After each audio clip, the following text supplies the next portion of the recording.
morning mga followers ni nanay. So, yan, good morning. Like lang po sana, like.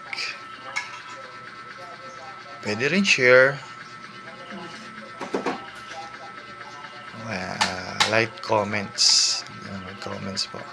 And subscribes dun sa mga nakakapanood. Supporta natin tong YouTube channel ni nanay. Okay, kompleto na yan ni nanay. So, ayos.